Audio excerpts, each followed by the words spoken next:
We all love the thrill, but few survive the crash. We've all been there.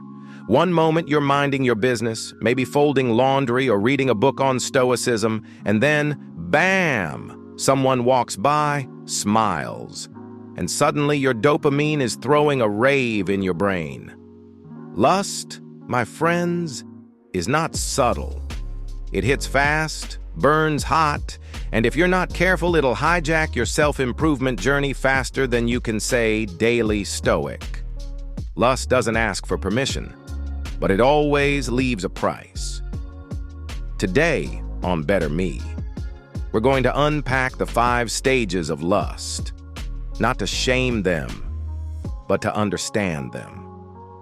Because awareness, that's the real productivity hack.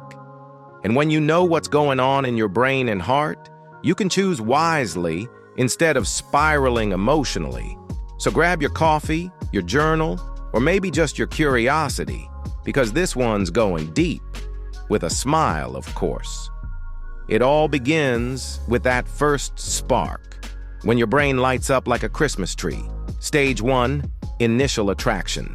You notice someone. You don't know their name, their values, or if they recycle, but for some reason, your nervous system is throwing confetti.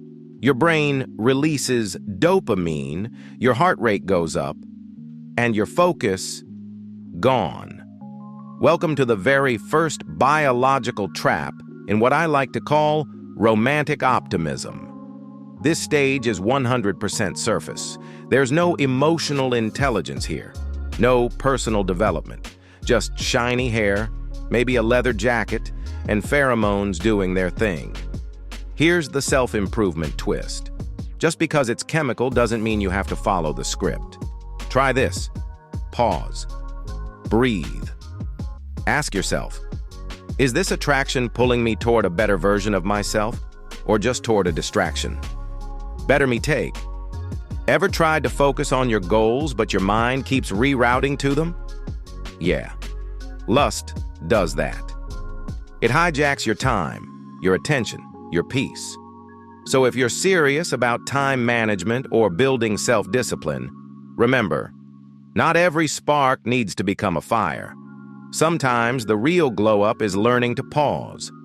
And then, boom, you're officially in the emotional amusement park of infatuation stage 2. Infatuation. Suddenly, they're not just attractive, they're perfect. You imagine vacations, candlelight dinners, joint bank accounts, and you don't even know their middle name. This is where your growth mindset might accidentally take a vacation. You start projecting all your desires, dreams, and unmet needs onto someone you barely know. You're not in love. You're in potential.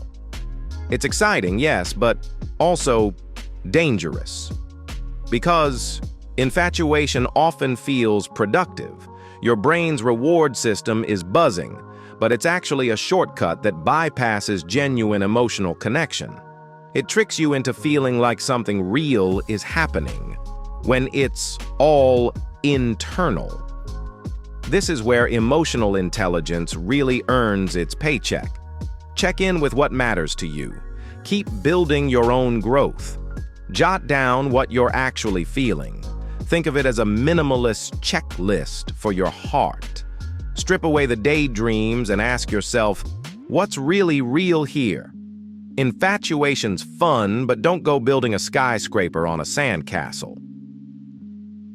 Stage 3 is obsession, and this is where most people get stuck. Ah, yes, the tunnel vision stage. You're not just infatuated anymore. You're consumed. Your mind replays conversations like your brain's a Spotify playlist stuck on repeat. You find yourself stalking their social media like it's your full-time job. Welcome to obsession. Here's the truth bomb. Obsession isn't about them. It's about you. It's about your unmet needs, your loneliness, your craving for control. And it feels good. Obsession gives you focus. It even mimics how to be productive. But it's a trick. Your brain's reward center is lighting up like Vegas at night, and all you're doing is spinning in circles. All right, here's the deal. This is your pause and adult moment. Instead of letting your brain throw a wild party of fantasies, try sending that energy somewhere useful. Scribble your chaos on paper, rant to your dog, or spill your thoughts to someone who won't judge. Basically, anything that stops your brain from throwing a soap opera in your head. This is where real self-discipline shows up. The kind that helps you hit pause on the daydreams and get back to what actually matters, because no amount of double taps or heart emojis can replace a clear head and a steady heart. Self-discipline is basically your brain's bouncer. It keeps the wild fantasies from sneaking into the VIP section of your mind when they're not invited. It helps you say not tonight to those non-stop daydreams, and maybe later to the urge to text back for the 10th time. Without it, your thoughts turn into a messy soap opera that nobody asked for. So, yeah. Self-discipline might sound boring, but it's really the MVP that keeps your mental life from turning into a reality TV disaster. Disillusionment hits you like a surprise bucket of cold water to the face. Shocking, uncomfortable, but honestly, kind of a blessing in disguise. Welcome to stage 4, disillusionment. It's that moment when your rose-colored glasses get yanked off, and suddenly you notice all the little things you missed. Like, hey, they chew with their mouth open. Or worse, they ghosted you like yesterday's text. Or maybe the big reveal is that they're just a regular person. Not some magical soulmate or heroic savior. Just someone fumbling through life like the rest of us. This stage stings because it feels like something's dying. A dream, an idea, maybe even hope. But here's the kicker. What's really starting is something much more valuable. This is the doorway from illusion to clarity. From the fantasy story you wrote in your head to the real, messy, beautiful truth. This is prime time for your growth mindset to shine like a disco ball at a middle school dance, instead of drowning in the endless, why wasn't it perfect? Pity party. Because let's be real, perfection left the building a long time ago. Try switching gears. Ask yourself, okay, so what did I actually learn here? Self-improvement isn't some neat little trophy case where you just stack up wins like badges. Nope. It's also about smashing those shiny illusions you had. Kind of like breaking a piñata, filled with your own unrealistic expectations. So, lean into the awkwardness like it's your new dance partner. Stay present, even if it feels like your emotions are doing the cha-cha-cha without you. And here's the kicker. Disappointment? It's not your arch nemesis. It's more like that brutally honest friend who shows up to spill the truth when you least expect it.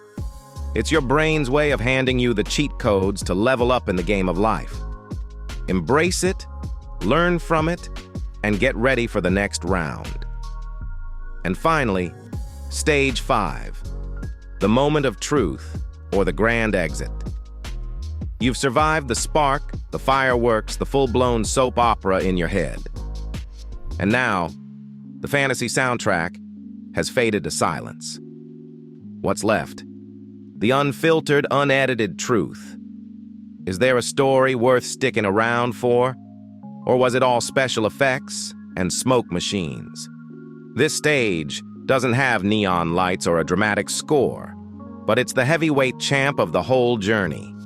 If there's real love, you'll feel it here in the quiet moments, the easy laughs, the remember when, and the gentle pull to build something lasting.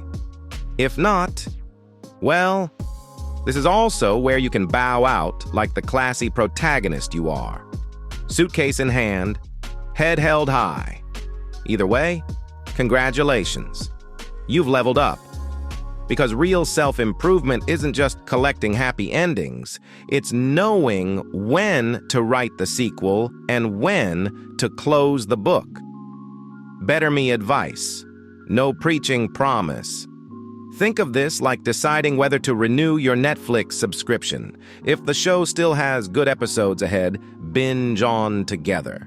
If it's all reruns, hit unsubscribe and find a new series that sparks joy. Either way, you walk away smarter about what truly captivates you.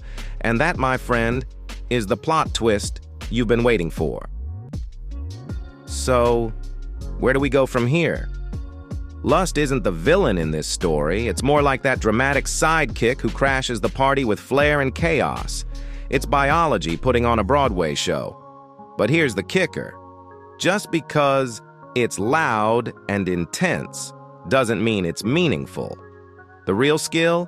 Not snuffing out the fire, but learning to steer it without getting burned. Let your attraction spark curiosity, not hijack the driver's seat. Feel those emotions. Don't bottle them, but don't let them rewrite your GPS either. Use what you're feeling as fuel for some honest reflection. That's where real self-growth kicks in. So next time your heart does that awkward little skip, pause and ask yourself, is this moving me forward into the person I want to be or dragging me back into the same old reruns? You don't have to kick lust to the curb. You just need to show it who's boss. Catch you next time on Better Me, where self-improvement gets real, but we never forget to have a little fun.